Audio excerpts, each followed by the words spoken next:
Evening, Chitra. Yes, ma'am, I'm here. Okay, we'll start. Yeah, we can start, ma'am. I Okay, thought just will join, no problem. now it is almost 27 No, participants. they'll watch it in live streaming also. So they'll join, we'll start, okay? Okay, ma'am. Okay. Resource persons are ready, I think Megha is here. Yes. Yes, ma'am. Okay.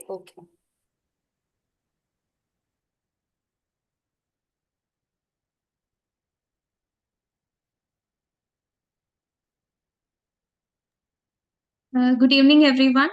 Welcome to the sixth session of Rapid Revision Series of Oral Medicine and Radiology for the Part 1 students, organized by Department of Oral Medicine and Radiology, Acacia College of Dental Sciences in association with ASMIC. And very delighted to have all the delegates, participants and the faculties present here. Once again, welcome everyone.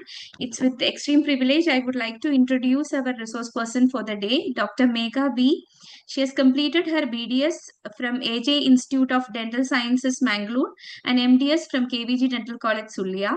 She is currently working as reader in Mahi Institute of Dental Sciences, and she is the in charge of Tobacco Cessation Center in Mahi. She has undergone training in tobacco cessation by American Psychiatry Association and Johns Hopkins University. She has various publications in national and international journals in her credit, and she has been awarded the best paper in IOMR National Conference 2024. We are very privileged to have Megha ma'am for the session for today, and she is dealing with the topic vesicular bullous lesions. Over to you, ma'am. Thank you, ma'am. You can share the screen, ma'am. Yes, ma'am. Is it visible, ma'am? Yes. Okay, so our topic for today is vesicular bullous lesions. So vesicular bullous lesions has been asked multiple types in previous university exams. These are the questions which has been asked in previous years. Mainly, three important topics has been asked. One is classification of vesicular bullous lesions. Next is erythema multiforme and pemphigus. So we'll discuss in detail regarding these three questions today. So when it does ask for a 10-mark question, you'll start with a brief introduction. So what is vesicular bullous lesions? So vesicular bullous diseases are those diseases that are present on the mucous membrane or on the skin as fluid-filled vesicles or bullae. So vesicles are basically fluid-filled elevated lesions which are less than 1 centimeter in diameter. So, bullae are also fluid-filled elevated lesions, but those are more than 1 centimeter in diameter. So coming to classifications, we'll discuss two classifications, especially when it is asked for 10 marks. It is better if you can write both the classification. Both are simple classifications. So first is acute and chronic multiple lesions. First is acute multiple lesions under which herpes simplex virus infections, varicella zoster virus infection, Coxsackie virus infection, and erythema multiforme are there. Then there are chronic multiple lesions, which include pemphigus, paraneoplastic pemphigus, bullous pemphigoid, mucous membrane pemphigoid, linear IgA disease, and epidermolysis bullosa. So this is the first classification. Next is, according to histopathological classification, it is further divided into intraepithelial vesicles, that is lesions that fall within the epithelium.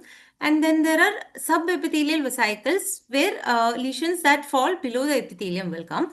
So here in intraepithelial vesicles, we can include HSV infections, varicella infection, herpangina, hand-foot-mouth disease, pemphigus, familial benign chronic pemphigus, epidermolysis bullosa, and mucosal erythema multiforme. Under subepithelial vesicles, bullous pemphigoid, cicatricial pemphigoid, epidermolysis bullosa, dermal erythema multiforme, dermatitis herpetiformis, and linear IgA disease. So these are the two classifications. Now coming to erythema multiforme. Erythema multiforme is an acute, self-limited, inflammatory mucocutaneous disease. So the definition itself gives you an idea about the nature of the disease. That is, it is acute in nature, it is self-limited, It is an inflammatory condition and it is mucocutaneous disease. That is, it manifests in skin and mucous membrane, most often oral mucous membrane, and other mucosal membranes such as genital mucosa can also be involved. So it is a hypersensitivity reaction. Erythema multiforme is a hypersensitivity reaction which can be due to some infective agent or due to some medications. So infective agents, mainly HSV or Mycoplasma, Chlamydia, all these infections can be associated with development of erythema multiforme. Then there are certain drugs also which can induce erythema multiforme. So coming to the types, the erythema multiforme can be further divided into erythema multiforme minor and erythema multiforme major. So erythema multiforme minor, when there is less than 10% involvement of the skin and there may be minimal or no mucosal involvement. In such cases, it is called as erythema multiforme minor. So there is skin involvement less than 10% and minimal or no mucosal involvement. In case of erythema multiforme major, there is extensive skin involvement and mucosal involvement is also seen. So two types are there. One is erythema multiforme minor, where there is less than 10% skin involvement and no or minimal mucosal involvement. Then major, where there is extensive skin involvement and other mucosal surfaces such as oral mucosa or genital mucosa may be involved. Coming to the etiology and pathogenesis, as I told earlier, erythema multiforme could be associated with various infective agents such as herpes simplex viral infection or mycoplasma and chlamydia pneumonia. And it could also be drug induced by certain drugs such as sulfonamides, tetracyclines, amoxicillin, ampicillin, and anticonvulsants, which include phenytoin, barbiturates, carbamazepine, and chlorpromazine, tolbutamide. All these drugs can also induce erythema multiforme. So, as I mentioned, HSV is one of the most common agent which is responsible for development of erythema multiforme. In 65 to 70% of the cases of erythema multiforme is associated with HSV infection. And it is postulated that HSV antigen incited T-cell mediated delayed type of hypersensitivity reaction, which will generate interferon gamma, which amplifies the immune system, recruiting more T cells to the area. And then there is cytotoxic T cells, natural killer cells, and cytokines, which destroys the epithelial cells.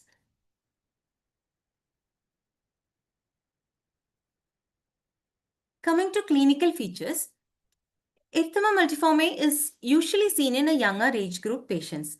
That is 20 to 40 years of age group is most affected. And it comes in episodes. There are periods of remission and recurrence.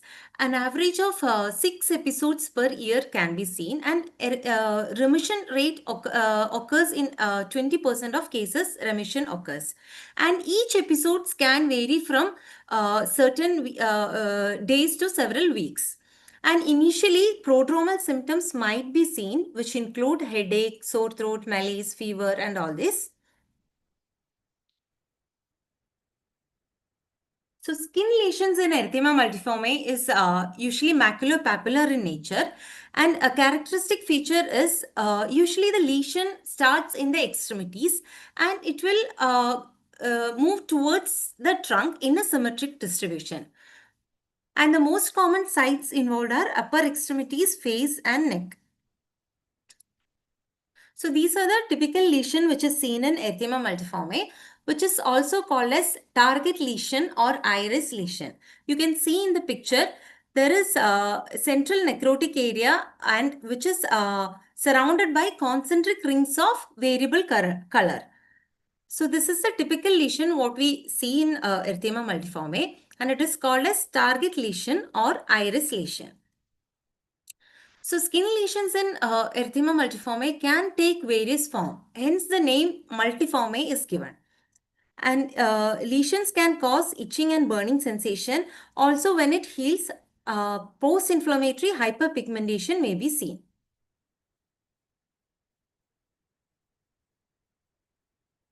So intraoral findings, intraoral lesions usually take form of irregular bullae erosions or ulcers. And when in severe cases, ulcers may be large and confluent, and it can cause difficulty in chewing, swallowing. And it can also show patients may also have blood tinged or drooling blood tinged saliva. Extensive lymph involvement with inflammation, ulceration, and crusting of lip is very common. And oral lesions are present in almost 23 to 70% of the patients with recurrent erythema multiforme. So these are the most common involves intraoral sites, that is lips, buccal mucosa, tongue, and labial mucosa can be involved. And also genital mucosa can be involved in 25% of cases, and ocular sites are involved in 17% of cases. So coming to the differential diagnosis. So differential diagnosis include primary HSV gingival stomatitis. In case of primary HSV gingival stomatitis, skin rashes are not seen, unlike erythema multiforme. In erythema multiforme, skin rashes will be seen. And in HSV, the lesions will be smaller and well circumscribed. As we saw, intraoral lesions of erythema multiforme will be larger in size and with irregular borders. In case of HSV, the lesions or ulcers will be smaller in size and will be well circumscribed. Next is pemphigus and pemphigoid. Pemphigus and pemphigoid shows bullous skin lesions, unlike erythema multiforme. In erythema multiforme, maculopapular lesions are seen. And as we discussed earlier, it shows a centripetal progression. So erythema multiforme begins in the extremities and it will move symmetrically towards the trunk. Also, pemphigus and pemphigoid are chronic, slowly progressive lesions. Erythema multiforme, as we discussed in the first slide, it is acute in nature. So that is how you can differentiate pemphigus and pemphigoid from erythema multiforme. Next is paraneoplastic pemphigus. Here, actually, in erythema multiforme also, crusting of lips is seen, which is a characteristic sign which is seen in paraneoplastic pemphigus. Hence, it is very difficult to distinguish from erythema multiforme. But in case of paraneoplastic pemphigus, some kind of neoplasms may be associated. Next is recurrent after stomatitis. In case of recurrent after stomatitis also, the ulcers will be ovoid or round in shape and it will be well circumscribed. Unlike erythema multiforme, where the lesions are diffuse in nature with irregular borders and a marked erythema will be seen.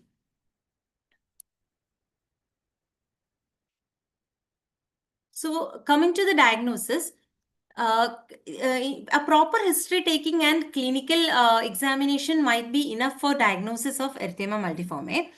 And a recent history of HSV infection also gives a clue regarding the diagnosis. Whenever required, biopsy may be performed, and early cutaneous lesions show lymphocytes and histiocytes in superficial dermis around the superficial dermal vessels, which is followed by hydrophic degeneration of basal cells, keratin apoptosis and necrosis, subepithelial bullae formation, and lymphocytic infiltrate. Coming to the management, as the definition suggests, it is a self-limiting disease. So in milder cases, only supportive therapy may be enough. In case of mild oral erythema multiforme, we can give topical analgesics or systemic analgesics. In severe cases, systemic corticosteroids can be given. So, and when it is associated with herpes simplex viral infection, antiviral drugs can be given. Mainly acyclovir 400 mg twice daily may be given. Valacyclovir 500 to 1000 mg per day can be given. Famciclovir also 125 to 250 mg per day can be given. Other than that, immunomodulators such as azathioprine can be given 100 to 150 mg per day, and dapsone 100 to 150 mg per day can be given. So that is about erythema multiforme. So if we just revise once, it is acute, self-limiting, inflammatory mucocutaneous disease. It shows maculopapular rashes. Target lesions are the typical features of erythema multiforme. It is a hypersensitivity reaction to infectious agents or drugs such as some antibiotics and anticonvulsants. And the intraoral lesions are usually seen as ulcers, and crusting of the lips can be seen. It could be managed, usually it is self-limiting, and it could be managed using topical analgesics or systemic analgesics. But in severe cases, we can give systemic corticosteroids, and antiviral drugs can be given if it is associated with HSV. So now let's move to pemphigus. Unlike erythema multiforme, pemphigus include a group of autoimmune, potentially life-threatening disease. Pemphigus is an autoimmune disease that causes blisters and erosions of skin and mucous membrane and intraepithelial acantholysis. So this is a term which should be there in your answer papers. That is intraepithelial acantholysis. Hope you all know what is acantholysis. Acantholysis is loss of adhesion between the cells. So you can see in this first picture, it is normal skin. So epithelial cells are bound to each other. So there is something called as desmosomes, which binds these epithelial cells together. Desmosomes contain a protein called as desmoglein, which helps in binding of these epithelial cells. So what happens in pemphigus is IgG antibodies are produced against these desmoglein, and which causes deposition of these IgG antibodies on the desmoglein, and which leads to loss of adhesion between these epithelial cells. So you can see in the second picture, that is in pemphigus, you can see, unlike the first picture, there is a lot of gap between the cells. So this is called as intraepithelial acantholysis. There is a loss of adhesion between the cells. So in skin, desmoglein 1 is the glycoprotein which is present, and desmoglein 3 is the glycoprotein which is present on the mucous membrane. So in pemphigus, what happens is IgG antibodies are produced against these adhesive protein, that is desmoglein 1 and desmoglein 3, which causes intraepithelial acantholysis. So there are these are the major variants of pemphigus. That is pemphigus vulgaris, pemphigus foliaceus, paraneoplastic pemphigus, and pemphigus vegetans is again a variant of pemphigus vulgaris, and pemphigus erythematosus, which is a variant of pemphigus foliaceus. So 80% of the cases of pemphigus is pemphigus vulgaris, which is the most common form. Pemphigus vulgaris, unlike erythema multiforme, occurs in elderly age group, that is 5th to 6th decade of life. Coming to clinical manifestation, the classic lesion of pemphigus vulgaris is thin-walled bullae. So these bullae breaks rapidly but continues to extend peripherally and eventually leading to a large area of denuded skin. And characteristic sign of this disease may be obtained by applying pressure on the intact bullae. So when we apply pressure on the intact bullae, the bullae enlarges by extending to an apparently normal surface. Another characteristic sign of pemphigus is Nikolsky sign. So when pressure is applied on an apparently normal area, it results in formation of new lesions in case of pemphigus, and this is called as Nikolsky sign. You can see in the picture.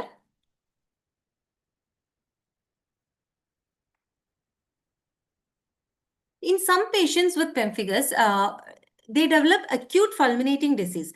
But in most cases, it is slowly progressive and it takes months to develop to its fullest extent. And in case of severe cases, it can also include conjunctival, pharyngeal and laryngeal mucosa. So you can see the intraoral picture here. So you can see erosions on the tongue and on the gingiva. So though bullae might be developed initially, these bullae will rupture very easily. So by the time the patient reaches the clinician, what we'll be able to see is mostly erosions. And in most of the cases, oral lesions are the first sign. Before the cutaneous lesions, oral lesions appear in the initial period of the pemphigus. So you can see here in the buccal mucosa also you can see ulcers and erosive areas are seen on the labial mucosa and lips.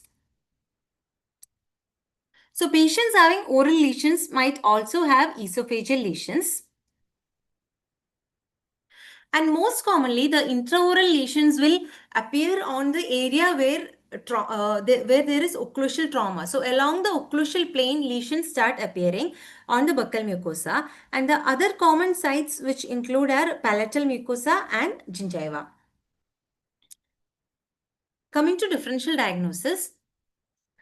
So differential diagnosis include herpes simplex viral infection and erythema multiforme. Both are on accurate history and examination. It could be easily differentiated from pemphigus, since both are acute infections. And next is recurrent after stomatitis, where the recurrent after stomatitis lesions, usually one ulcer heals and then only next ulcer appears. But in case of pemphigus, the same lesion continue to extend to the periphery over a period of week to months. And again, lesion and recurrent after ulcer is usually round and symmetric. Also, pemphigus can be confused with the early stage of severe sunburn, and a proper history should be taken. In some cases, the pemphigus lesion can start on the gingiva. In such cases, only desquamative gingivitis might be seen. And whenever it is required, you can advise biopsy. And these are the lab investigations or pathology. You can go for standard histology of the fresh blister specimen to detect suprabasal acantholysis. Then direct immunofluorescence can be given to detect intracellular deposition of IgG, and indirect immunofluorescence can be given to detect pemphigus antibodies in serum. And ELISA test can be given to measure the anti-desmoglein 1 and anti-desmoglein 3. So these are the lab investigations which you can do for pemphigus. First, standard histology can be given, direct immunofluorescence, indirect immunofluorescence, and ELISA test may be done. So this is a picture showing direct immunofluorescence study of pemphigus. You can see the deposition of IgG antibody. This is photomicrograph of pemphigus vulgaris showing the suprabasilar bullae and acantholysis. Coming to the management.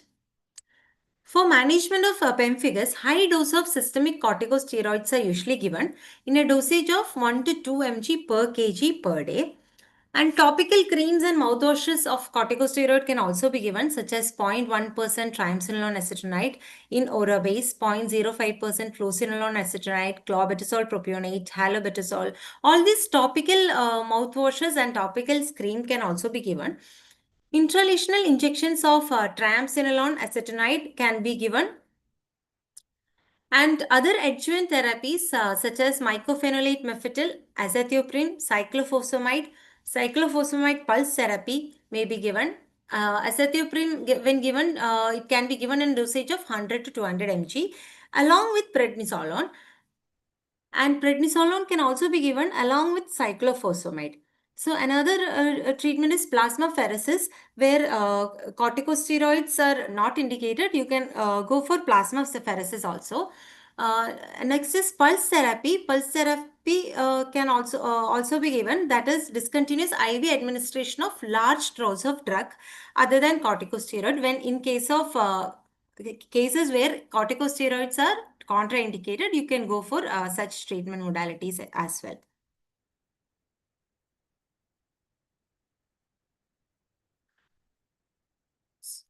So just revising pemphigus. Pemphigus is an autoimmune disease. It is characterized by large bullae, and it is another characteristic feature is intraepithelial acantholysis, where antibodies are produced against desmoglein 1 and desmoglein 3. And intraoral lesions may be seen as initial manifestation, and erosions are usually seen in the mouth, and bullae may also be seen. Then coming to the management, you can go for corticosteroid therapy, and also other immunomodulators can be given. So thank you everyone for the patient listening.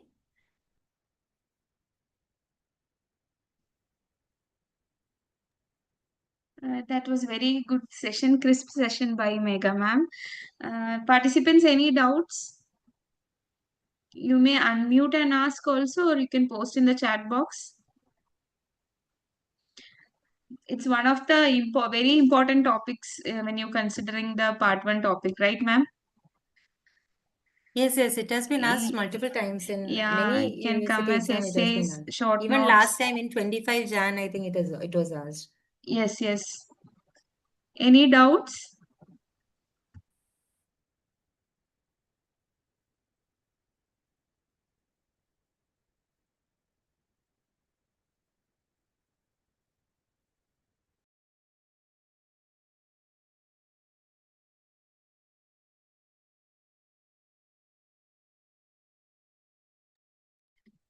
I hope the things are very clear for everyone. Yeah, ma'am has taken in detail. Ma'am, any more like things you want to discuss with them, or can we go on to the next session? No, we can move forward. Thank you, everyone. All the Yeah. best for the students for your exam. Yeah, I before thank Asmik and especially Raj sir and Deepa ma'am for giving me this opportunity. before Thank you, going to the everyone. next session, I would like to share the certificate of Mega ma'am. Thank you, ma'am.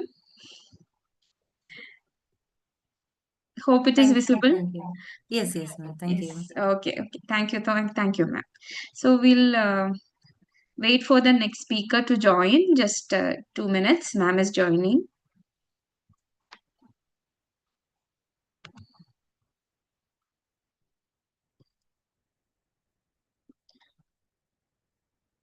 Yeah. Aparna ma'am, are you there? Are you able to hear? Can you hear me? Yes, ma'am, you are audible. Okay, 1 minute. I'll share the screen. Okay, ma'am, just a second.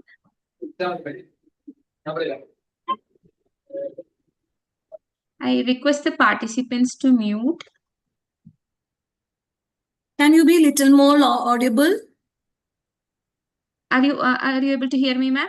Yeah. Am I audible? Yes, ma'am, you are audible. So we will move on to the next session. I'm extremely privileged to introduce our next speaker of the day, Dr. Aparna.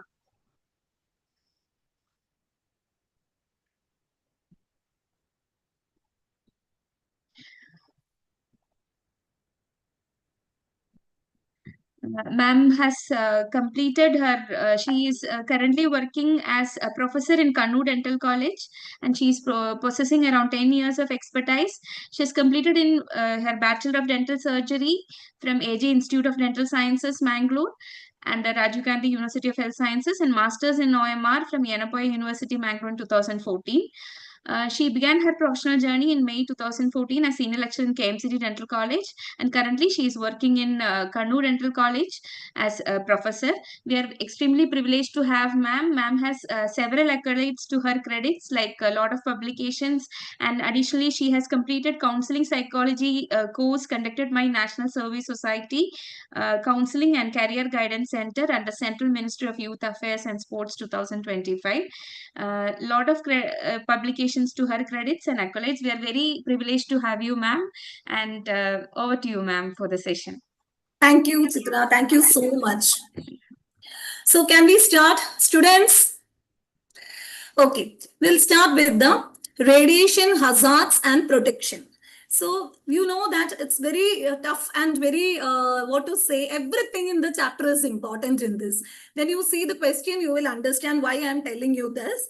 Okay, the essays, coming to the essays, it's like adverse effects of radiation on the oral cavity. So when it comes to the oral cavity, you have to say about the teeth, you have to say about the bone, you have to say about the mucosa, and all in all, you have to explain. So how will we study? We will see it later.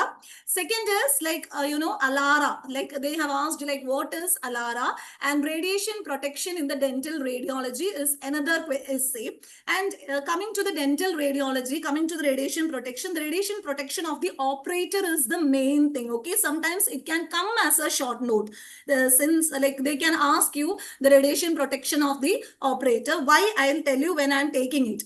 Now, Coming to the short notes, it's about stochastic and deterministic effects of ionizing radiation. You should know it even in your sleep at this point of time.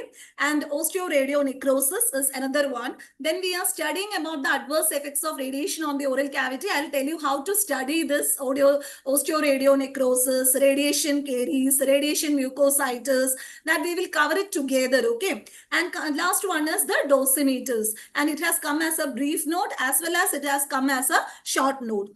Now we will go to our first question. Now, how can we study the entire chapter? Like, because the adverse effects of radiation on the oral cavity is same as what the radiation hazard, what we have to study in the chapter. So we can't study everything, right? For that, I'll tell you something. We will study 2 charts. Then we will go to small question answers. Like, for example, we'll study osteoradionecrosis, we'll study radiation mucositis, we will study the radiation caries, we'll study acute radiation syndrome, and we will pile it up and write for the essay. Now, how to study it? Coming to the slide. When they ask you the effects of radiation in the oral cavity, first you write this chart. This chart is very, very important. I have taken it from Freni Karjodkar, because once you know this chart, you can write the people will think like they won't read the next thing. Okay, once you have drawn it, once you write that radiation effects, deterministic, stochastic, coming to direct, indirect, effect on biological molecules and in the cellular levels, coming to acute, chronic, somatic changes, genetic mutation, injury during the lifespan, shortening of the lifespan, immediate acute radiation syndrome, late chronic low exposure, proteins, nucleic acid, which is affected on the biological molecule, which are the biological molecules which is getting affected on the cellular levels, intracellular and cellular kinetics. There is nucleus, chromosome, cytoplasm affected. There can be mitotic delay, cell death and recovery. So if you write this, when one person is seeing your paper, okay, she knows something, like she has written that sequence, everything is there. That impression will be created. Now next, first you study this chart properly, okay? Now what you will do, you will study the deterministic and stochastic effect. It can be asked for your Viva, practical Viva. It can be asked as a short note. It can be asked as a short essay. That's why I told you this is from White and Farrow. This chart is from White and Farrow, nothing new to you. This chart you have to be thorough with, because surely one question will be there. Something related to this will be there. Sometimes they may ask in essay itself. Sometimes they can ask in short note. Like, for example, deterministic effect are biological effects of ionizing radiation that occur only after the threshold dose is exceeded. Like, daily you are exposing a biological tissue, and because of that you are getting cancer, like mucositis and all. Some side effects you are getting. But stochastic effect, like even if you have a mutated gene inside, and when something is inducing that mutation, that's one gene will be, one chromosome will be already mutated, the other chromosome, which is normal, it also is mutated by some or the other reason, then you can get the stochastic effect. They can induce even the cancer in a moment. So this chart is very, very important. I want you to be thorough with. If you want, I can read, but that is of no use. First of all, understand that deterministic effect, all the time there should be like continuous exposure should be there, and in stochastic, continuous exposure is not needed. And mucositis, that is due to radiation therapy, whatever is happening, that happens in deterministic effect. Stochastic effect, it is not necessary. There should be some kind of a radiation therapy or something has to be done. The radiation itself can induce, like radiation induced cancer is an example for the stochastic effect. Okay. Now, coming to osteoradionecrosis, very, very important. Your first para in White and Farrow, everyone ignores it. But if you just see this, see, effect of radiation on bone, what happens? See, first of all, you should understand the radiation injures the vascular system of the bone, not the mineralized bone itself. Because of hypovascularity, hypocellularity, and hypoxia occurs, okay? What happens is osteoblastic activity is reduced, resulting in decreased bone formation, impaired remodeling. Then what is next? Bone marrow undergoes fatty degeneration, fibrosis, healing of the bone is markedly reduced. Now, what happens to the bone? All these things, bone marrow undergoes this change, osteoblastic activity is reduced. Now, what happens? The bone becomes more susceptible to infection, trauma, and delayed wound healing will be there. So, why mandible? Like, always remember, osteoradionecrosis affects the mandible more than maxilla. Again, the Viva question, okay? Why because there is poorer blood supply and dense cortical bone is seen in the mandible. Now, clinical features. After writing this, like what are the changes in the level of the bone? What are the changes in the bone marrow? What are the then what happens to the bone after the changes in the vascularity as well as in the bone marrow? You have to write about like what bone is susceptible to and which bone is affected most. Now you will go to clinical features. Just enumerate it. That is enough. Pain, non-healing extraction socket, exposed bone, foul odor, infection, pathological fracture can occur in the later stage. Now, what about the radiographic changes? See, when you write question answers in the oral medicine and radiology, we are bothered only about the oral manifestation and the radiographic features. Okay, sometimes you might have studied this, not the part 1 but the 3rd year thoroughly, and you will write all the pathological features, etc. But that is not necessary here. Here you have to give importance to the radiographic changes as well. Early stages, there is no obvious change, but on the later stage, loss of trabecular pattern, ill-defined radiolucency, which is having a moth-eaten appearance, sequestrum formation, cortical bone destruction, and pathological fracture can be seen in the advanced cases. So this is what happens to the bone. So first you take the book. Okay, study that 2 charts. Then you study this answer, osteoradionecrosis, you study thoroughly. So we have covered part of an essay as well as a short note and a brief note. Okay. Now, radiation caries, another important question. Now, radiation caries does not occur as such. It is always occurring as an indirect thing because of the salivary gland dysfunction. Salivary gland damage, you know, it will lead to xerostomia, reduced salivary flow and the buffering capacity. Altered oral microflora will be there. Poor oral hygiene due to mucositis and discomfort will be there. Because of that, what happens? Like there will be effect on the developing disturbances in the forming tooth will be there. So what is the type of the caries? Very important. Okay. This also comes as a short note. So we are dealing with the essay now. What happens to the biological tissues in the oral cavity? So we have finished about the bone. Now we have started with the teeth, and this is a short note as well. So you are studying for both. Now, cervical caries or the coronal caries, what are the features? Location is around the neck of the tooth, that is in the cervical region, starts at the cemento-enamel junction. It rapidly progresses circumferentially around the tooth, often seen in all the teeth, the cervical caries. Why is it occurring? Because of the loss of salivary protection and plaque accumulation. This is due to the radiotherapy. We are talking about the radiation hazards. The hazards that has come because we have exposed the tissue to the radiation. Next is incisal or occlusal caries. Incisal edges of anterior teeth and the cusps of the posterior teeth are affected. It starts at the enamel tips or the wear facets. Rapid enamel and dentin breakdown will be there, often leading to the crown amputation will be there if untreated. Cause lack of saliva. Why? There will be enamel dehydration and vulnerability to the mechanical stress. Now the third one, diffuse or generalized caries. Multiple surface of the teeth is affected. Widespread destruction of the teeth will be there and often affects the teeth already compromised with type 1 and the type 2. So this is the third change. May involve the entire dentition in severe cases. That is because of xerostomia, plaque and altered oral microflora. Now, what are the radiographic features? Again, I told you. So we told about the clinical features nicely, like what are the oral manifestation that we can see. Now, what are the radiographic features? Early changes may not be obvious. Rapid cervical and incisal caries progression will be there. Then only we will know. Generalized tooth destruction will be there in severe cases. പലരും ഓരോ ക്ലിനിക്കിൽ വന്നിട്ട് radiotherapy ഒക്കെ കഴിയുമ്പോൾ ഇങ്ങനെ ഫുള്ളായിട്ട് root canal ചെയ്തിട്ട് പല്ല് വെക്കുന്നതൊക്കെ കാണാൻ പറ്റും. അതെന്തുകൊണ്ടാണ്? ഈ റേഡിയോതെറാപ്പി തീരുമ്പോഴേക്ക് നമ്മുടെ ബോൺ ആയാലും നമ്മുടെ ടൂത്ത് ആയാലും എഫക്റ്റഡ് ആവും. ബോണിന്റെ ഒരു ഡിലേഡ് ഹീലിംഗ് എന്നൊക്കെ പറയുന്ന ഒരു വലിയ കാര്യമാണ്. അതുപോലെ ടീത്ത് ആണെങ്കിലും എല്ലാ ടീത്തും റൂട്ട് കനാൽ ചെയ്യണം ഇത് കഴിഞ്ഞിട്ട്. അങ്ങനെയുള്ള കേസസ് ഇഷ്ടം പോലെ നിങ്ങൾക്ക് കാണാൻ പറ്റും നിങ്ങൾ ഈ ഒരു ക്ലിനിക് ലൈഫിലൊക്കെ ഇനി ജോയിൻ ചെയ്യുന്ന സമയത്ത്. സോ ഓർക്കുക. Now, radiation mucositis. This is one of the important question. Radiation mucositis. Osteoradionecrosis ആണ് ഏറ്റവും കൂടുതൽ വന്നിട്ടുള്ളത്. അത് കഴിഞ്ഞിട്ട് ഏറ്റവും കൂടുതൽ റിപ്പീറ്റ് ആയിട്ടുള്ള ഒരു ക്വസ്റ്റ്യൻ ആണ് റേഡിയേഷൻ മ്യൂക്കോസൈറ്റിസ്. അപ്പൊ നമ്മൾ ബോണിനെ കുറിച്ച് പറഞ്ഞു, നമ്മൾ ടീത്തിനെ കുറിച്ച് പറഞ്ഞു. ഇനി നമുക്ക് എന്താ ഉള്ളത്? അതിന്റെ അകത്ത് മ്യൂക്കോസ ഉണ്ട്. അപ്പൊ മ്യൂക്കോസനെ കുറിച്ച് നമ്മൾ സംസാരിക്കണം. Radiation mucositis is the inflammatory and ulcerative response of the oral mucosa to the ionizing radiation, usually occurring during or after radiotherapy for head and neck cancers. Why? Direct epithelial cell damage. Radiation directly damages the DNA in the basal epithelial cells, causing the cell death, or loss of rapidly dividing basal cells will be there, which causes the thinning of mucosa. In indirect effect എന്താണ് radiation? Radiation ionizes the water in our body. There will be free radicals, oxidative stress will be there. There will be inflammation, cytokine release, which will cause the mucosal injury.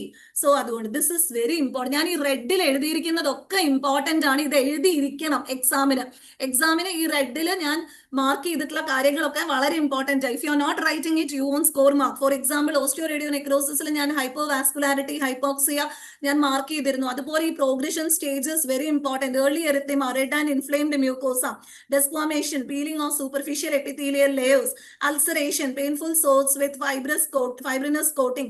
Last, there will be healing. After cessation of radiation, basal cells proliferate and it will heal by itself.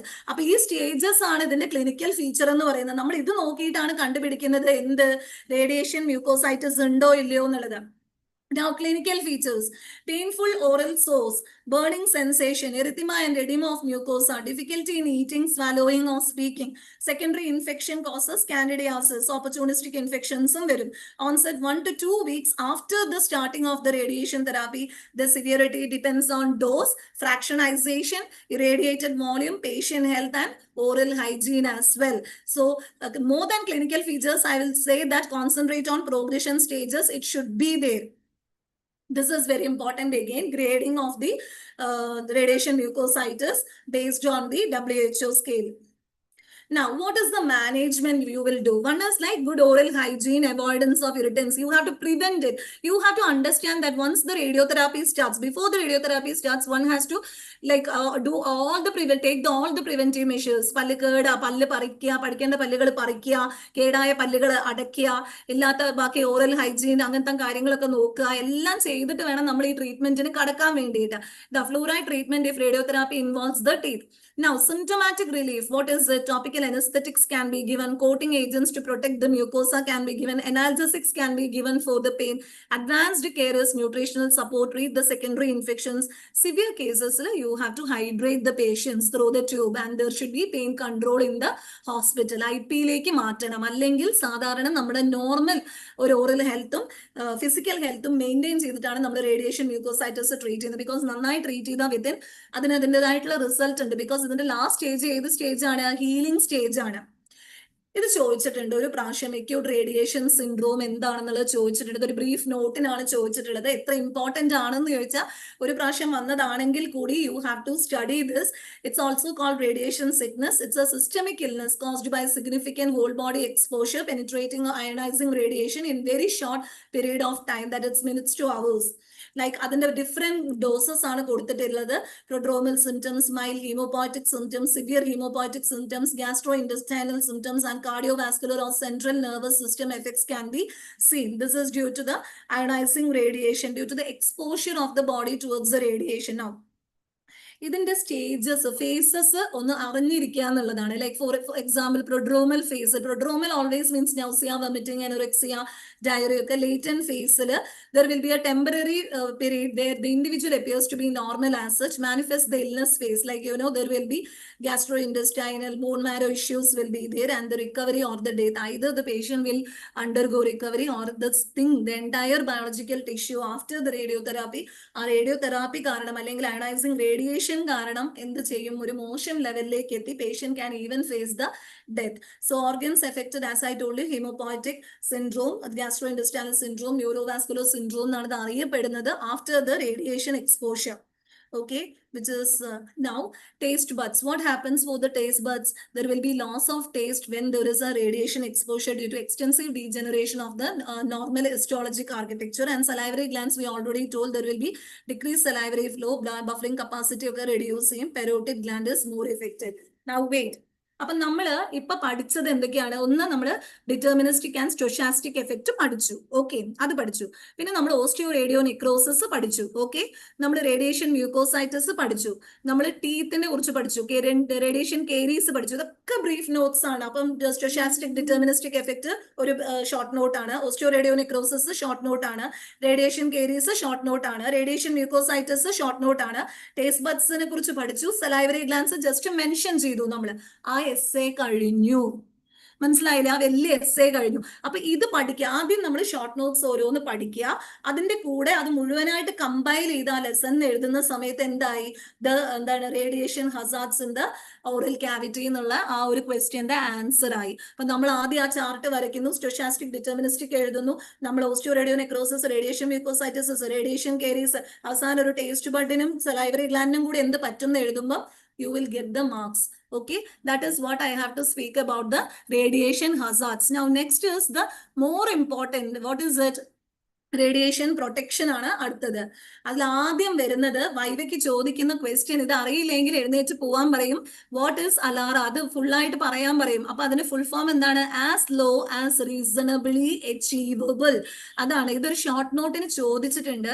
പക്ഷെ short നോട്ടിനെക്കാളും this can be a part of the essay. Like for example they will ask ALARA question mark and they'll ask please do explain about the radiation protection measures that has to be taken by the operator, that has to be taken for a patient, that has to be taken for the environment.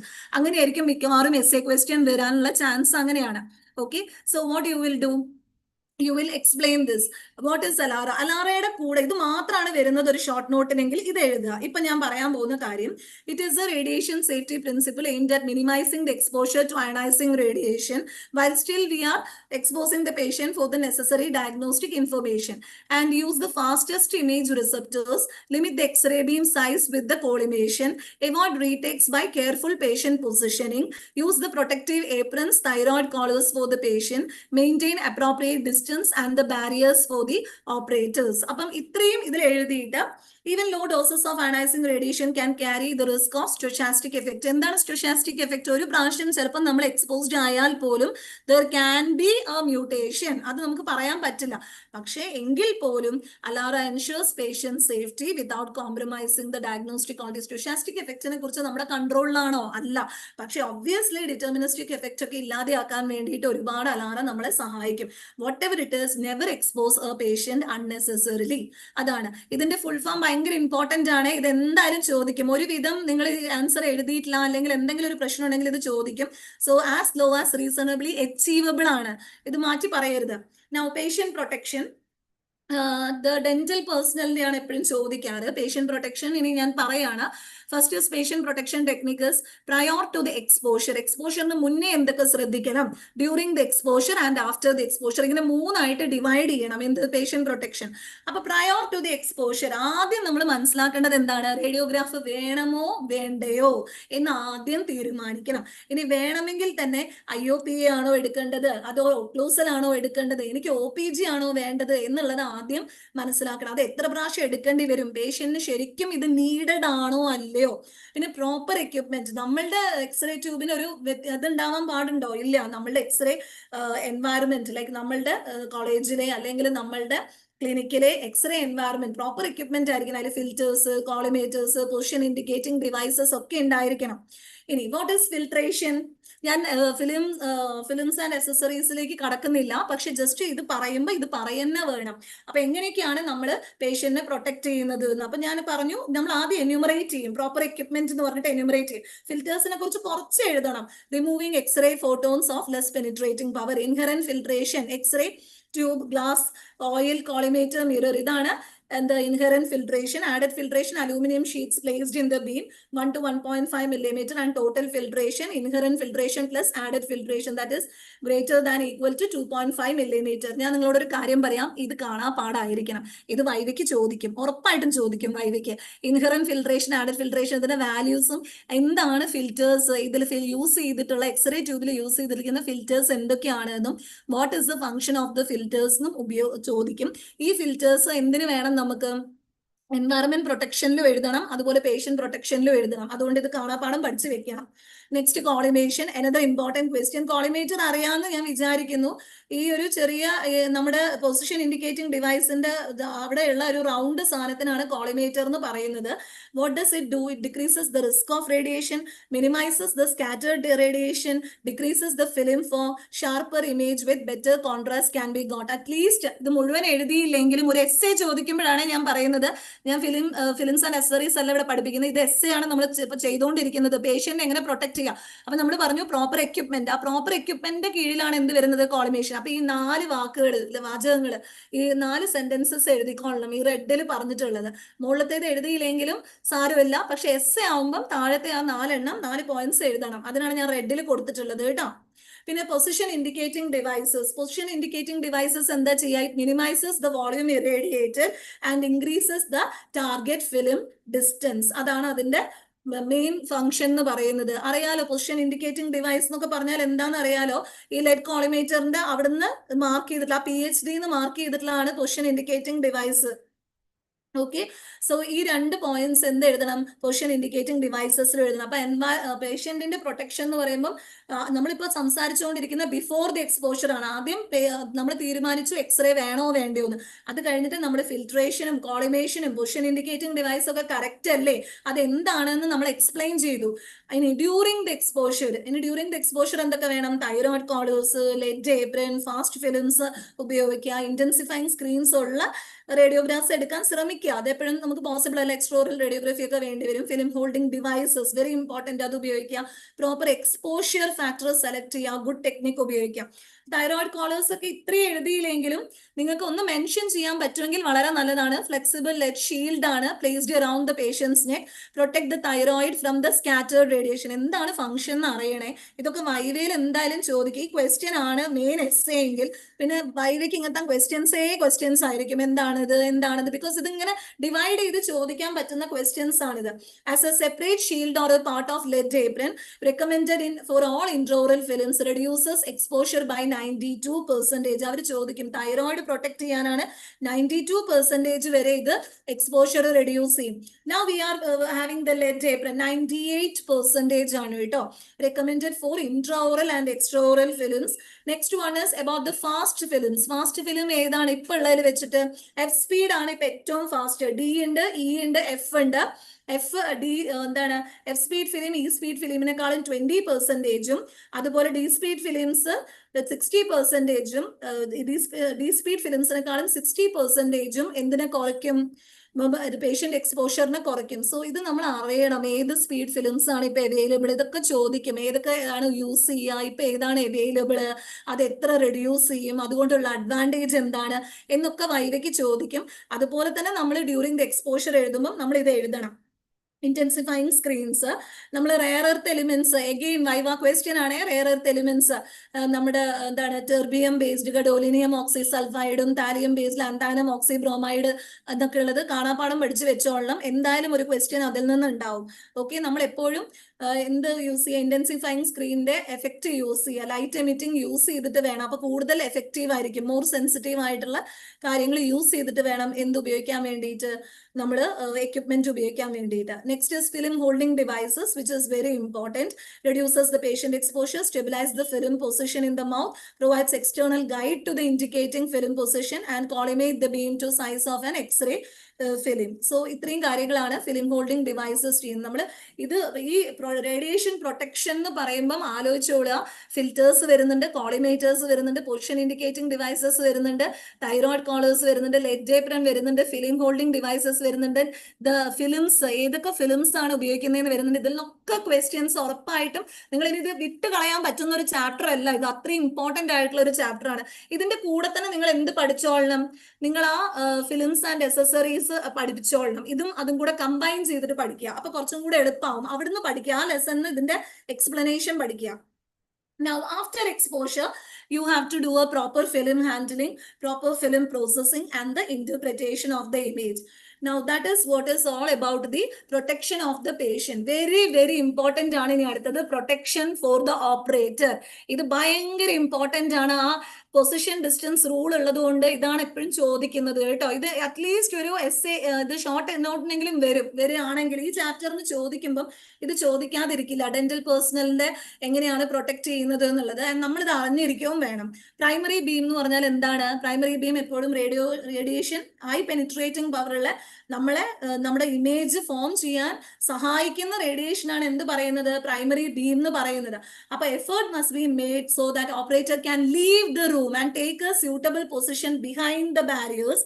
Dental operatory should be designed and constructed to meet the shielding requirements. നമ്മൾ അതിന് മുന്നിൽ നിന്നിട്ട് എടുക്കുകയല്ല വേണ്ടത്, നമ്മളെ shield ചെയ്യാനുള്ള എല്ലാ കാര്യങ്ങളും ആദ്യം ചെയ്യണം. The operator should stand behind the barrier. Lead apron should be used. എത്ര പേര് യൂസ് ചെയ്യുന്നുണ്ട് lead apron? നെക്സ്റ്റ്, ഇത് പൊസിഷൻ ആൻഡ് ഡിസ്റ്റൻസ് റൂൾ എന്തിൽ വരുന്നത്? ഇതായിട്ട് ചോദിക്കാറില്ല. ഈ 90 ഡിഗ്രി ടു 135 ഡിഗ്രി ഞാൻ പറഞ്ഞു റെഡിലുള്ളതൊക്കെ ഇമ്പോർട്ടന്റ് ആണെന്ന്. Operator stands 6 feet away from the source. Again, it is a viva question. Should stand 90 degree to 135 degree with direction to the central beam. Again, viva question. ഈ numbers 6, 90 degree, 135 degree എല്ലാവരുടെയും favourite ആണ് കേട്ടോ. External വരുമ്പോൾ ചോദിക്കും. And it takes advantage of what? Inverse square law and absorbs the scattered radiation. അപ്പൊ അതുകൊണ്ടാണ് എന്താണ് നമ്മളിത് യൂസ് ചെയ്യുന്നത്, ഈ ഒരു എന്താണ് position and distance rule use ചെയ്യുന്നത്.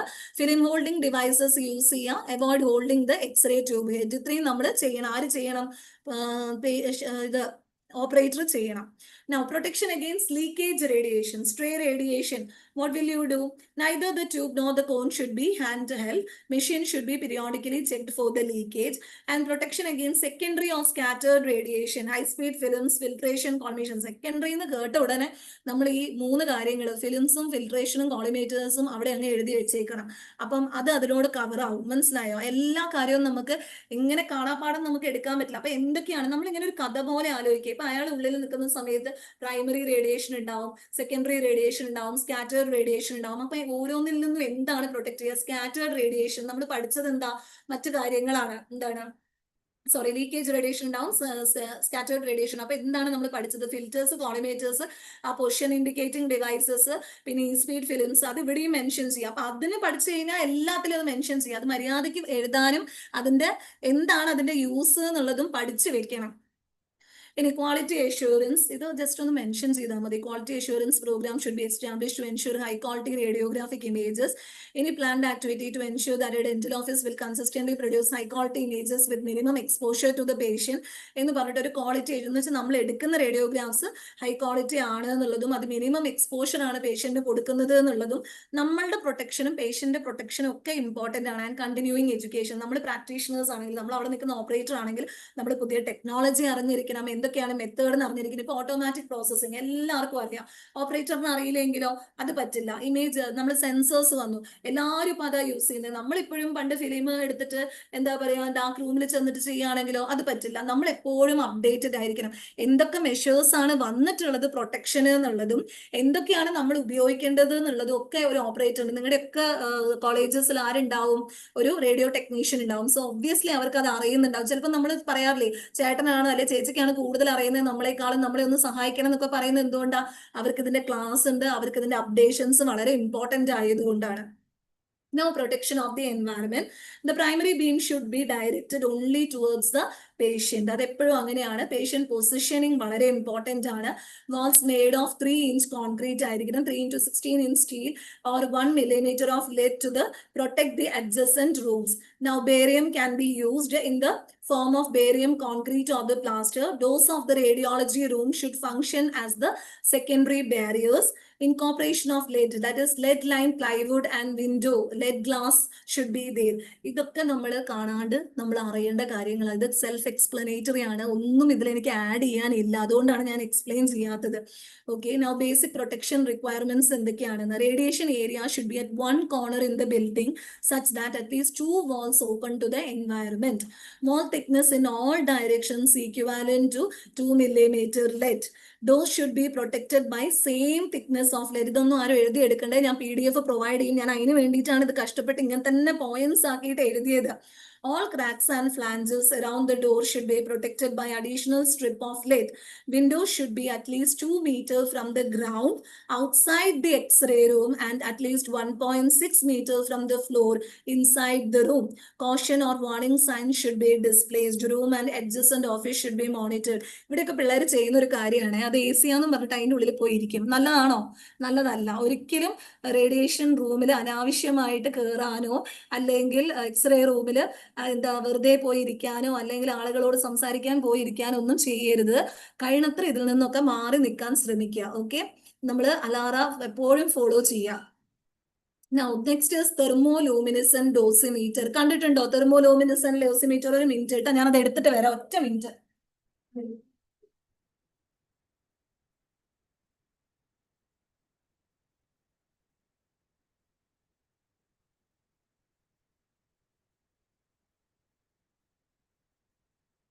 സോറി, ഇതാ ഇതിന് മുന്നേ എടുത്തു വെക്കണം എന്ന് വിചാരിച്ചതാണ്.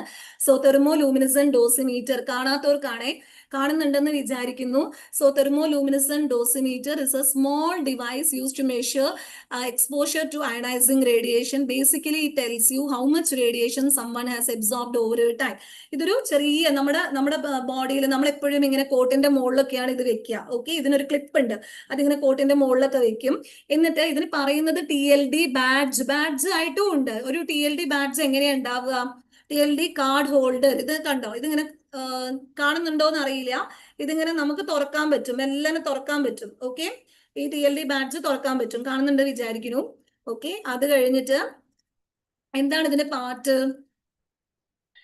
ഓക്കെ, ഇങ്ങനെ കാർഡ് തുറന്നു കഴിഞ്ഞിട്ടുണ്ടെങ്കിൽ ഇതിന്റെ ഉള്ളിൽ നിന്ന് നമുക്കൊരു സാധനം എടുക്കാൻ പറ്റും. ഇതാണ് ആ സാധനം. ഓക്കെ, ഈ സാധനമാണ് എടുക്കാൻ പറ്റുക. ഓക്കെ, ഇനി ഇവിടെ ഫസ്റ്റ് നമ്മൾ തുറന്ന ആ സ്ഥലത്ത് മൂന്ന് സാധനം ഉണ്ട്. ഒരു മെറ്റൽ ഉണ്ട് ഇവിടെ ഒരു ഓപ്പൺ വിൻഡോ ഉണ്ട്. ആൻഡ് ഇവിടെ ഒരു ഓപ്പൺ വിൻഡോ ഉണ്ട്, ഇവിടെ ഒരു പ്ലാസ്റ്റിക് ഉണ്ട്. ഓക്കെ, ഈ മെറ്റൽ എന്ന് പറയുന്നത് ഫിൽറ്റർ ആയിട്ട് ഉപയോഗിക്കുന്നതാണ്. ഇതിന് കോപ്പർ അല്ലെങ്കിൽ അലൂമിനിയം ആണിത്. ഇതിന്റെ മൂടി എന്ന് പറയുന്നത്. ഇപ്പൊ ആ സാധനം ഉള്ളിലില്ല, ആ സാധനം ഞാൻ എടുത്തു. ഏതാണ്? ഡോസിമീറ്റർ എന്റെ കയ്യിലാണുള്ളത്. മനസ്സിലായോ? ഈ സാധനം ഇത് എന്തിനെ കൊണ്ട് ഉണ്ടാക്കിയതാന്ന് വെച്ചിട്ടുണ്ടെങ്കിൽ, ഇത് ഈ ഒരു ഡയഗ്രത്തിൽ പറയുന്നില്ല, ആ 3 ഓട്ടകളുള്ള സാധനം കണ്ടില്ലേ, അങ്ങനെ ഇതിന്റെ ഉള്ളിലാണ് ഉണ്ടാവുക. ഇത് നമുക്ക് എടുക്കാൻ പറ്റില്ല. ഇതാണ് നമ്മൾ ആർക്ക് അയച്ചു കൊടുക്കുന്നത്? ബാംഗ്ലൂരൊക്കെയുള്ള സ്ക്രീനിങ് സെന്റേഴ്സിൽ നമ്മളിത് അയക്കും. ഓക്കെ, ഇതിന്റെ അകത്ത് എന്താണ് ഉള്ളത്? ഇതിന്റെ അകത്ത് ഒരു നിക്കൽ അലൂമിനിയം പ്ലേറ്റ് ആണ് ഉള്ളത്. അതിന്റെ ഉള്ളിൽ 3 ഹോൾസ് ഉണ്ട്. ആ 3 ഹോൾസിലും calcium sulphate embedded in Teflon disc ആണ് ഉള്ളത്. ഇതാണ് നമ്മൾ അയക്കുക. ഇതിന് കേസ് ഒന്നും നമ്മൾ അയക്കൂല. കേസിന്റെ ഉള്ളിൽ മെറ്റൽ ഉണ്ട്, ഒരു എന്താണ് ഓപ്പൺ വിൻഡോ ഉണ്ട്, പ്ലാസ്റ്റിക്കും ഉണ്ട്. ഇത് പോളിത്തിൻ ആണ്. ഈ ഒരു സാധനം എന്ന് പറയുന്നത് പോളിത്തിൻ ആണ്. ഓക്കെ, ഇതാണ് അതിന്റെ parts. Now, what is the principle? Principle is thermoluminescence. Radiation exposure excites the electrons in the crystal lattice. ഈ സാധനത്തിന്റെ മുകളിലുള്ളത് നമ്മൾ പറഞ്ഞില്ലേ, ഒരു നിക്കൽ അലൂമിനിയം പ്ലേറ്റ് എന്ന് പറഞ്ഞില്ലേ, അതിന്റെ മുകളിലുള്ള radiation exposure excites electrons in the crystal letters. Electrons get trapped at the deficit sites when the badge is later heated in the TLD reader. നമ്മൾ ഇത് അയച്ചു കൊടുത്തിട്ട് അവരെ ഹീറ്റ് ചെയ്യും TLD റീഡറിൽ ഇട്ടിട്ട്. അപ്പൊ എന്ത് ചെയ്യും? നമ്മുടെ ഈ ഡെഫിസിറ്റ് സൈറ്റ്സിലേക്ക് എൻട്രാപ്പ് ചെയ്തിരിക്കുന്ന ഇലക്ട്രോൺസ് റിലീസ് ചെയ്യും. അവരുടെ എനർജി ലെവൽ അല്ലെ അവർ എമിറ്റ് ചെയ്യുന്ന അവരുടെ എമൗണ്ട് ഓഫ് അവര് നമ്മൾ അവർ ആദ്യം ഡെഫിസിറ്റ് സൈറ്റ്സിൽ പോകും. ഹീറ്റ് ചെയ്യുന്ന സമയത്ത് അവർ റിലീസ് ചെയ്യുമ്പോൾ അവർക്കൊരു എനർജി ലെവൽ ഉണ്ട്. അതൊരു ലൈറ്റ് ആയിട്ടാണ് എമിറ്റ് ചെയ്യുന്നത്. ആ ലൈറ്റ് പിടിച്ചിട്ട് ആ ലൈറ്റിന്റെ എമൗണ്ട് നോക്കിയിട്ടാണ് നമുക്ക് എത്ര റേഡിയേഷൻ റിസീവ് ചെയ്യുന്നുണ്ട് എന്ന് നമ്മൾ കാണുന്നത്. Okay, and monitored every 2 months. Application radio therapy, radio diagnosis, personal monitoring, ഇതിനൊക്കെ നമ്മൾ ഉപയോഗിക്കും. യൂഷ്വലി നമ്മൾ TLD ബാഡ്ജ് ഉപയോഗിക്കുന്നത് കൊണ്ട് വളരെ ഇമ്പോർട്ടൻറ്റ് ക്വസ്റ്റ്യൻ ആണ് TLD ബാഡ്ജിന്റെ ഉള്ളിൽ എന്താണെന്നുള്ളത്. TLD ബാഡ്ജ് കണ്ടിട്ടുണ്ടോ എന്ന് ചോദിക്കും. ഇവിടെ ആരെങ്കിലും ഉപയോഗിക്കുന്നുണ്ടോ എന്ന് ചോദിക്കും. ഒരു കാര്യം മനസ്സിലാക്കുക, ഓറൽ മെഡിസിൻ ആൻഡ് റേഡിയോളജിയിൽ എല്ലാ സ്റ്റാഫിനും PGസിനും അത് റേഡിയേഷൻ റൂമിലുള്ള റേഡിയോ ടെക്നീഷ്യനും വേറെ ആരെങ്കിലും 2 പേരാണെങ്കിൽ 2 പേർക്കും ഇത് ഉണ്ടാവും. ഓക്കെ, ഞാൻ കണ്ടിട്ടില്ല, അറിയില്ല, അത് ഉള്ളത് അടുത്ത ഏലിയൻസിന്റെ കയ്യിലാന്നൊന്നും പറയരുത്. Next is advantages. Advantages എന്തൊക്കെയാണ്? Very accurate for personal dose monitoring, reusable ആണ്, സ്മോൾ ആൻഡ് ടഫ് ആണ്, measures dose over weeks or months. Disadvantages എന്തൊക്കെയാണ്? Needs careful handling and calibration. അതാണ്, ഇത് നിലത്തിട്ട് പൊട്ടിക്കാനും ചവിട്ടാനൊന്നും നമുക്ക് പറ്റൂല. ഇതൊരു പ്രാവശ്യം കേടായാൽ വീണ്ടും ഇതിന് ഒരുപാട് പ്രോസസ്സിങ് കഴിഞ്ഞാലേ നമ്മുടെ കയ്യിൽ കിട്ടുള്ളൂ. ഇതിന് ഫൈനൊക്കെ അടക്കേണ്ടി വരും. കാരണം ഇത് കുറച്ച് ബുദ്ധിമുട്ടുള്ള ഒരു കാര്യമാണ്. സെൻസിറ്റീവ് ടു ഹീറ്റ് ബിഫോർ റീഡിങ്ങിലും നല്ലോണം ഹീറ്റ് തട്ടിയിട്ടുണ്ടെങ്കിൽ നമുക്ക് പ്രശ്നമാണ്, നമുക്ക് നന്നായിട്ട് കിട്ടില്ല, ബയാസ്ഡ് ആയി പോകും. Doesn't give real time readings, you only know after one. അപ്പം അറിയാൻ പറ്റുമോ? ഇല്ല. കുറെ 2 മാസമൊക്കെ കഴിഞ്ഞ് അയച്ചു കൊടുക്കുമ്പോൾ അറിയാൻ പറ്റും നമ്മൾ ശരിക്കും എക്സ്പോസ്ഡ് ആണോ അല്ലയോ. അപ്പൊ അതുവരെ എക്സ്പോസ്ഡ് ആയിക്കൊണ്ടിരിക്കില്ലേ. ഇനി എക്സ്പോസ്ഡ് ആണെങ്കിൽ എന്താ ചെയ്യുക? അത് ചോദിക്കും. എക്സ്പോസ്ഡ് ആണ്, ഒരാൾക്ക് നമുക്ക് താങ്ങാൻ പറ്റാത്ത റേഡിയേഷൻ ആണ് TLD ബാഡ്ജ് റീഡ് ചെയ്തിരിക്കുന്നതെന്ന് കണ്ടാൽ എന്താ ചെയ്യാം? എന്താ നമ്മൾ ചെയ്യുക? റേഡിയോളജി റൂമിൽ നിന്ന് ഒരു 3 മാസത്തേക്ക് മാറി നിൽക്കണം. മനസ്സിലായി? അത്രയേ ഉള്ളൂ. അത് പറഞ്ഞാൽ മതി, കൂടുതലൊന്നും പറയണ്ട. ഇനി ഇലക്ട്രോണിക് ഡോസ്, ഇതൊന്നും അറിയാൻ വേണ്ടി മാത്രമാണ്. Because sometimes they may ask not only thermoluminescent dosimeter, അവർ ഡോസിമീറ്റേഴ്സ് എന്ന് പറഞ്ഞിട്ടുള്ള ഷോർട്ട് നോട്ട് കൊടുക്കും. അപ്പോഴാണ് ഇത് പറയേണ്ടത്. Electronic dosimeter 5 to 200 times more sensitive than the thermoluminescent dosimeter. There is an audible alarm system എന്നുള്ളത്. ഇത് നമ്മൾ യൂസ് ചെയ്യുന്നില്ല ആസ് നമ്മൾ ആ ഒരു എന്താണ് ട്രഡീഷണൽ മെത്തേഡ് തന്നെയാണ് ഇപ്പോഴും യൂസ് ചെയ്യുന്നത്. But this is available. അപ്പൊ വെറും ഡോസിമീറ്റേഴ്സ് എന്നുള്ള ഒരു ക്വസ്റ്റ്യൻ വന്നു കഴിഞ്ഞാൽ ഇതൊക്കെ എഴുതുക. തെർമോലൂമിനിസെന്റ് ഡോസിമീറ്റർ നല്ല വൃത്തിയിൽ എഴുതുക, ഇതൊന്ന് മെൻഷൻ ചെയ്യുകയും കൂടെ ചെയ്യുക. അത്രയും ചെയ്താൽ മതി. ഓക്കെ. സോ റേഡിയേഷൻ ഹസാർഡ്സ് ഞാൻ പറഞ്ഞു. Born, teeth, mucosa, acute radiation syndrome, എന്താണ് deterministic stochastic effects കൂടെ ഒന്ന് പഠിച്ചു വെക്കുക. ടേസ്റ്റ് ബഡും സലൈവറി ഗ്ലാൻഡും ജസ്റ്റ് ഒന്ന് മെൻഷൻ ചെയ്യുക. എസ് എ കഴിഞ്ഞു. മോസ്റ്റ്ലി എസ് എ ആണ് വരിക, അല്ലെങ്കിൽ ഓസ്റ്റിയോ റേഡിയോ നെക്രോസിസ്, റേഡിയേഷൻ മ്യൂക്കോസൈറ്റിസ്. ഇനി നമ്മൾ ഇതിലേക്ക് വരുന്ന സമയത്ത് അലാറം ഉറപ്പായിട്ടും ചോദിക്കും. അത് വന്നില്ല വിചാരിച്ച് സന്തോഷിക്കേണ്ട, അത് പ്രാക്ടിക്കലിന് ചോദിക്കും. അപ്പൊ അതൊരു ഇമ്പോർട്ടന്റ് ക്വസ്റ്റ്യൻ ആണ്, അത് അറിയണം നമ്മൾ ഇതിന്റെ ഉള്ളിൽ. പിന്നെ ഡോസിമീറ്റേഴ്സ് എന്തായാലും ചോദിക്കുന്ന ഒരു ക്വസ്റ്റ്യൻ ആണ്.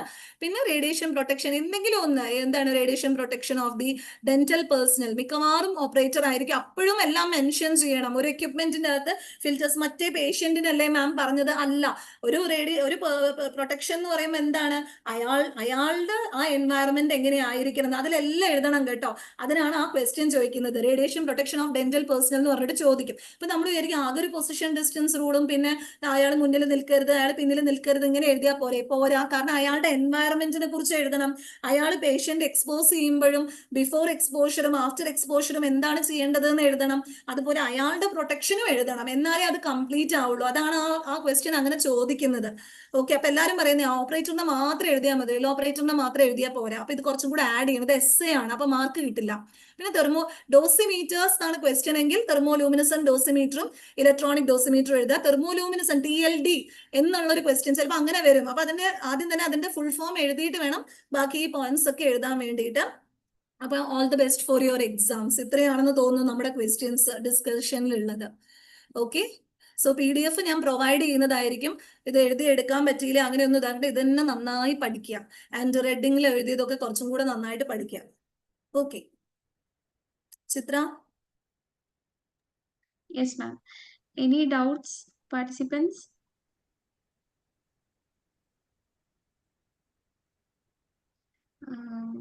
I can't see anything in the chat box. It was very clear session, ma'am. Very crisp and clear. You have explained every important questions in the chapter. And as you mentioned, it's a very important chapter where we get a lot of essay questions and as well as short notes, even Viva questions for the practical exams. So it was very crisp and clear, I guess. Anybody has any doubts? You can unmute and ask, or you can put in the chat box.